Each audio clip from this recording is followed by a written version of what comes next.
yang akan disampaikan oleh Bapak Dr. Deki Hiknasian Gadas, Magister Divinitas, Magister Teologia.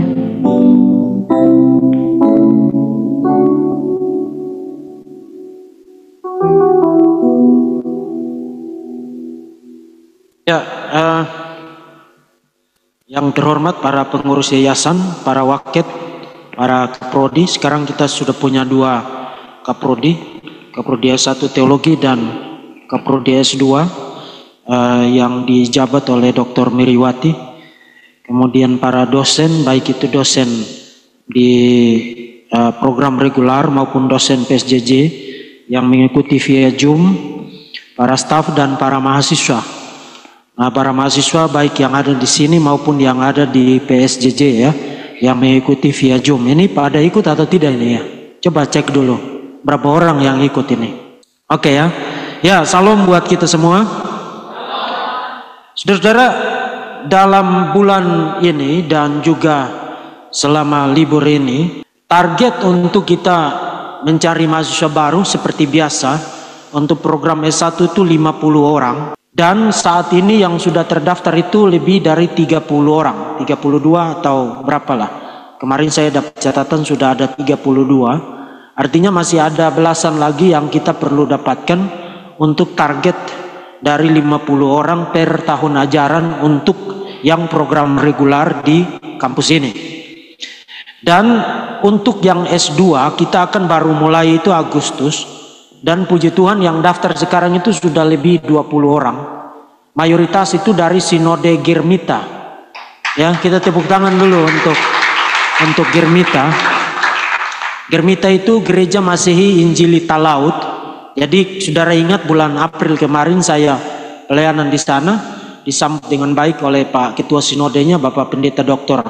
Abbas, termasuk juga sekumnya Pak Van Ambuwiling ya. Dan Pendeta Van Ambuwiling sendiri sekumnya juga akan kuliah di kita, akan kuliah S2 di kita bersama dengan belasan pendeta Girmita yang lain. Kita tepuk tangan lagi satu kali ya.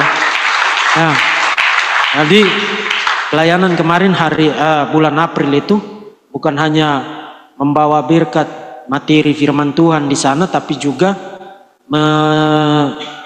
melahirkan kerjasama ya antara STT Rai Batam dan Girmita. Bahkan di awal Agustus ini akan ada utusan pendeta-pendeta Girmita untuk datang studi tour di Batam.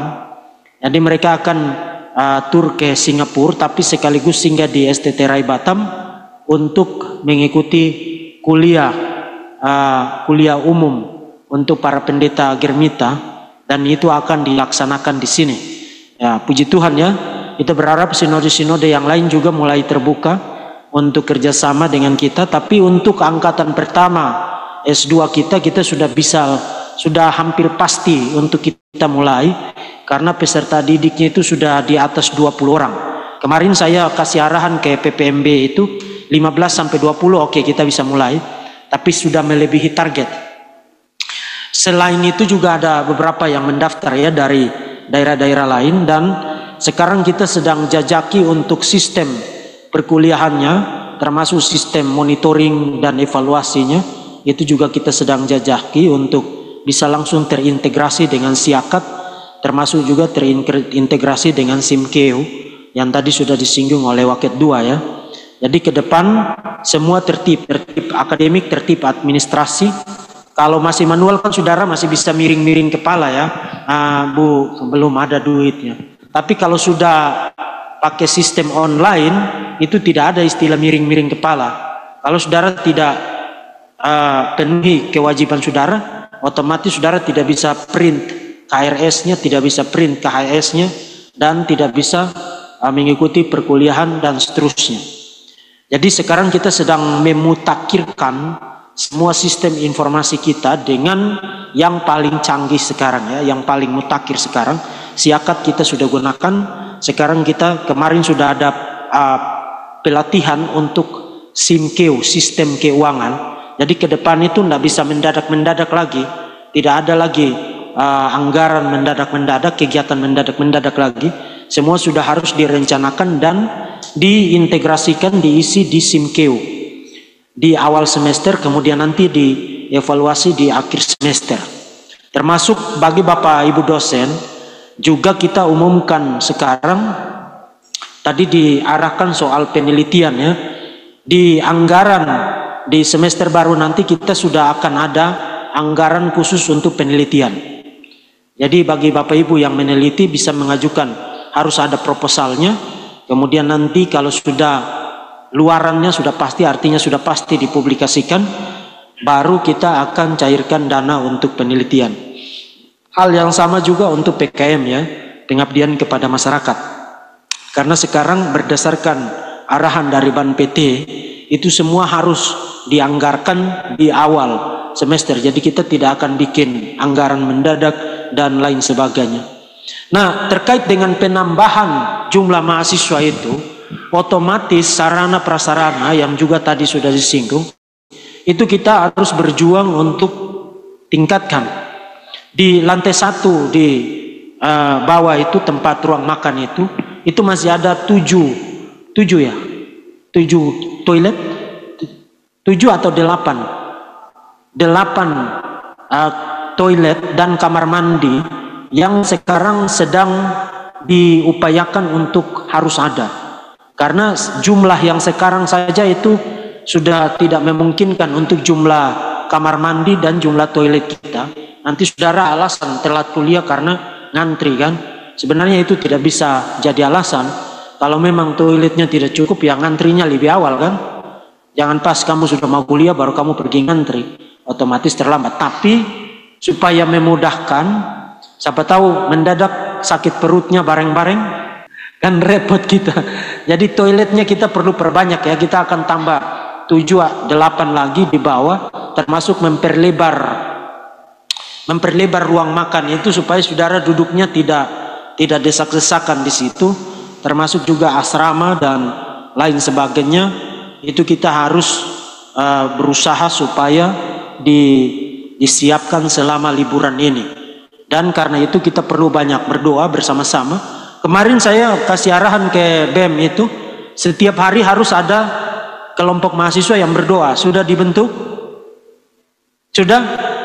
Ya, jadi harus setiap hari harus ada kelompok mahasiswa 7 hari dalam 1 minggu, satu kelompok yang berdoa. Jadi dari sekian mahasiswa yang ada itu dibagi jadwalnya sehingga berdoa terus untuk kebutuhan kita, baik itu untuk operasional, sarana prasarana dan lain sebagainya yang masih sangat banyak yang harus kita penuhi. Nah, memang sampai saat ini kita bersyukur, kita baru 3 tahun tapi bisa dikatakan 70% yang kita butuhkan untuk proses belajar mengajar itu sudah terpenuhi. Tapi tentu itu tidak bisa hanya 70%, karena kita terus menerus dipantau oleh negara melalui badan penjaminan mutu dan badan akreditasi Ban PT, dan juga melalui Kementerian Agama, dalam hal ini Dirjen Bimas Kristen. Itu sebabnya kita harus terus menerus berupaya supaya semua sarana prasarana yang dibutuhkan itu kita perlu untuk lengkapi, termasuk jumlah buku di perpustakaan itu juga kita perlu tingkatkan. Terakhir kita cek itu sudah di atas 2000. Memang 2000 itu buku-buku yang bagus semua ya. Saya yakin kalau kamu selesai baca yang 2000 itu, kamu sudah lebih pintar dari yang magister, yang dokter-dokter banyak itu. Jadi buku-buku yang ada di perpustakaan itu saya kemarin sedikit main lihat di perpustakaan, bahkan buku-buku dari karya-karya klasik seperti Dostoyevsky ya, penulis novel filsuf yang terkenal, itu kita punya loh.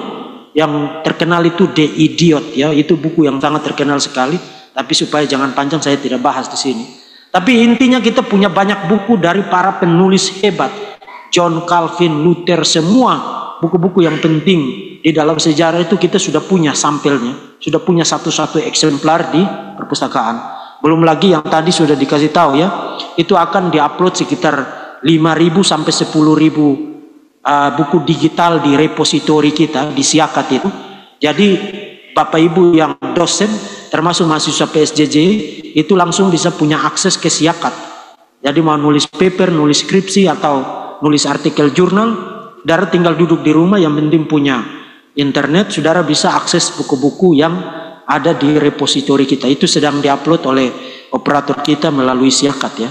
Jadi saudara lihat kita sedang berupaya sangat keras untuk memutakhirkan semua sistem informasi dan pengelolaan kita itu menggunakan teknologi-teknologi yang paling canggih sekarang. Nah itu supaya nanti ke depan kita tidak perlu terlalu banyak orang yang ngurus hal-hal yang manual. Dan karena itu saudara-saudara, ruang di ruko samping itu juga kita perlu sekat untuk bikin ruang dosen, sehingga dosen-dosen pengajar itu tidak duduk di ruangan terbuka seperti sekarang di perpustakaan. Itu nanti kita bikinkan ruangannya, termasuk di lantai 1 itu pintunya perlu ditutup. Saya tadi sudah dihubungi oleh toko Samson itu, besok mereka akan datang untuk survei pemasangan AC di 3 atau 4 ruangan di samping itu, di ruangan Ibu Boya sekarang, kemudian ruangan yayasan, kemudian ruangan pasca sarjana dan kelasnya itu. Jadi doakan itu supaya kita bisa ada dana yang cukup untuk berbagai macam kebutuhan yang lumayan bejubel-jubel. Ini belum lagi yang 50 orang yang akan datang itu, kalau ada yang tidak mampu untuk biaya perjalanannya, itu kita gumuli untuk kita bisa alokasikan dana membantu juga. Ya, jadi banyak hal yang harus kita doakan sekarang saudara-saudara. Dan karena itu, dan memang yang begini-begini kan tidak ada akhirnya. Ini sekarang saya ngajak berdoa, nanti ngomong berikut saya ngajak berdoa lagi, memang tidak ada akhirnya. Itu sebabnya kita harus terus-menerus berdoa. Dan ini juga pembelajaran, menjadi hamba Tuhan itu staminanya, daya tahan rohaninya itu tidak boleh mut-mutan. Karena tuntutan pelayanan itu kalau tidak diurus sekarang nanti numpuk lagi. Kalau kamu mut-mutan mati kamu. Nanti numpuk-numpuk akhirnya kamu kewalahan sendiri. Harus punya daya tahan yang benar-benar kuat, minta anugerah Tuhan, pertolongan Tuhan supaya tetap stabil ya. Tetap konsisten untuk melihat visi dan misi yang ada. Itu bukan hanya berlaku untuk saya sebagai ketua, tapi juga berlaku untuk saudara-saudara. Para waket juga harus begitu. Jangan mut-mutan ya. Para kaprodi juga begitu. Para dosen juga begitu. Para mahasiswa juga begitu. Jadi belajar sekarang kita semua harus konsisten, punya daya tahan dan stabilitas rohani yang konsisten, fokus pada pekerjaan Tuhan, visi dan misi yang ada, dan kita berjuang sampai kapan Tuhan ambil nyawa kita. Itu baru kita akan istirahat. Sebelum Tuhan ambil nyawa kita, perjuangan dan pertempuran tetap berlangsung. Jadi kita harus tetap setia, tetap kuat dan stabil. Ya, mohon anugerah Tuhan, kekuatan Tuhan untuk kita. Selama liburan, ingat, jangan pas kuliah kamu mahasiswa teologi, begitu libur kamu entah kamu apa ya. Jadi perhatikan baik-baik cara kamu hidup, tata tertib tetap berjalan, disiplin, aturan-aturan tetap berjalan, meskipun ada beberapa kelonggaran, tapi tetap akan ada pengaturan dan disiplin ya. Itulah gunanya saudara di asrama. Dan saudara harus anggap itu sebagai kehormatan. Orang-orang yang kuliah teologi tapi tidak pernah di asrama, mereka tidak dapat keistimewaan, tidak dapat privilege seperti saudara. Saudara dapat privilege, keistimewaan, karena saudara bukan hanya kuliah teologi, tapi juga mendapat pembentukan spiritual dan pembentukan karakter melalui asrama. Itu sesuatu yang tidak bisa digantikan. Jadi saudara harus bersyukur karena saudara dapat keistimewaan itu. Dan akhirnya terima kasih banyak buat para dosen, para staf yang sudah mengajar dan berjuang melayani selama semester ini. Para waket kita, tadi saya lupa ya, kita sekarang bukan 3 waket lagi tapi 4 orang waket. Tadi mereka sudah sampaikan pengumuman, tapi saya sampaikan lagi sekarang. Waket 1 Bapak Rifa Mati, kemudian waket 2 masih tetap Ibu Lily Grace Mantiri, waket 3 Ibu Boyes, tadinya Ibu Boyes di akademik ya, kita sekarang pindahkan ke bidang kemahasiswaan. Waket 4 Bapak Victor siapa Banantuan ya? Bapak Victor Baitano ya. Jadi yang berurusan dengan pelayanan dan hubungan masyarakat ditangani Pak Victor, kemahasiswaan itu Ibu Boyes, administrasi keuangan tetap Ibu Grace, dan akademik itu ditangani oleh Pak Rifa. Berharap dengan penambahan jumlah waket ini, pengelolaan kita makin bagus, makin efektif, makin teratur dan makin rapi. Termasuk ada 2 kaprodi ya, kaprodi S1 teologi Pak Alex, kaprodi S2 Ibu Dr. Meriwati, beliau ikut via Zoom yang akan dibantu oleh sekretaris prodinya Ibu Natalia. Jadi kita sekarang sedang berupaya, termasuk juga bulan Agustus ini kita akan datangkan ketua penjaminan mutu dari Siau, dari Talaut ya, Bapak Hendrik Sanda MTH. Dia tadinya akademik di STT Aras-Tamar di Siau, tapi beliau mau hijrah ke kita, jadi kita akan tempatkan sebagai ketua penjaminan mutu. Karena memang selama ini kita belum punya ketua penjaminan mutu. Termasuk juga kita akan rekrut lagi 4 orang staf kantor untuk membantu di Parawaket yang tadi, dan juga menangani unit penelitian, unit pengabdian kepada masyarakat. Termasuk kita ada pengangkatan untuk badan BK, bimbingan konseling, ada Pak Martin, ada Ibu Ramayani, dan juga yayasan juga tadi saya sudah kasih arahan untuk mulai aktif. Mulai Agustus ini doakan Bapak Ibu dosen, kita sudah akan benar-benar eksekusi untuk BPJS tenaga kerja untuk semua dosen dan staf. Karena dan ada aturan baru ya, sekarang NIK itu akan dipadankan untuk jadi tidak akan pakai NPWP lagi. NIK itulah yang akan dilihat sekaligus sebagai nomor pajak. Jadi nanti Pak Beni besok akan cek ke kantor pajak untuk cek aturan baru itu. Nanti kalau Bapak Ibu dihubungi untuk kasih NIK dan NPWP yang ada, itu tolong kooperatif, karena yayasan sedang siapkan sistem baik itu untuk BPJS tenaga kerja, termasuk juga aturan-aturan terkait dengan hak dan kewajiban para dosen dan staf. Kita sedang merancang supaya para dosen yang sudah di atas 10 tahun mengabdi di SDT Rai Batam sebagai dosen tetap berhak untuk mendapatkan upacara emeritasi, upacara pensiun, dan mendapatkan gaji pensiun.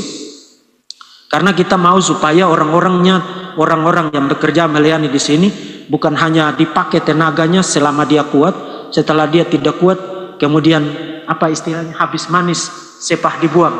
Nah, ya Yayasan Raja Wali Aras-Tamar Indonesia itu tidak mau begitu. Kita tidak pakai prinsip habis manis sepah dibuang. Kita pakai prinsip saudara yang sudah melayani di atas 10 tahun, saudara segera bisa mengajukan permohonan untuk menyelesaikan perjuangan pelayanan saudara di bumi di STT Rai Batam dan mendaftar sebagai calon penerima gaji pensiun di STT Rai Batam. Artinya kalau saudara sudah apply itu, saudara tidak boleh kabur-kabur. Dan itu juga berarti ini bagus, karena bagus buat para dosen supaya jangan loncat-loncat. Ini banyak dosen-dosen di Batam ini 2 tahun di sini, 1 tahun di sini, akhirnya karirnya tidak jadi apa-apa karena tidak mau konsisten dan tidak punya daya tahan. Begitu ada masalah sedikit kabur, ada masalah sedikit cao dan lain sebagainya, akhirnya tidak jadi apa-apa. Nah, yayasan tidak mau begitu. Kita mau orang yang konsisten, punya komitmen dan setia untuk melayani di STT Rai Batam. Jadi saudara perhatikan itu, kita bahkan sudah mikir sampai ke pelayanan yang sudah puluhan tahun ke depan ya. Jadi kita tidak main-main dalam mengelola STT ini. Memang kita baru dan masih banyak hal yang kita belajar, tapi kita sangat serius untuk yang baik yang mana kita ambil, yang tidak baik kita buang dan kita pangkas ya. Nah, dengan demikian supaya saudara tidak ngantuk-ngantuk dan tidak lapar, ini sudah 7:30, nanti setelah ini kita pangkas saja foto-fotonya, itu kita makan dulu lah ya, karena ini sudah 7:30. Jadi saudara silakan berdiri karena saya mau tutup ini. Yang di PSJJ juga tolong berdiri ya. Ya, saudara bersyukur kepada Allah Tritunggal atas anugerah dan pertolongan, belas kasihan, kemurahan dari Allah Tritunggal. Kita bisa melaksanakan proses belajar mengajar di semester genap tahun akademik 2023-2024 dengan baik. Dan karena itu juga saya Ketua Sekolah Tinggi Teologi Raja Wali Arastamar Indonesia Batam dengan ini menutup secara resmi proses belajar mengajar semester genap tahun akademik 2023-2024 dalam nama Bapa, Anak, dan Roh Kudus.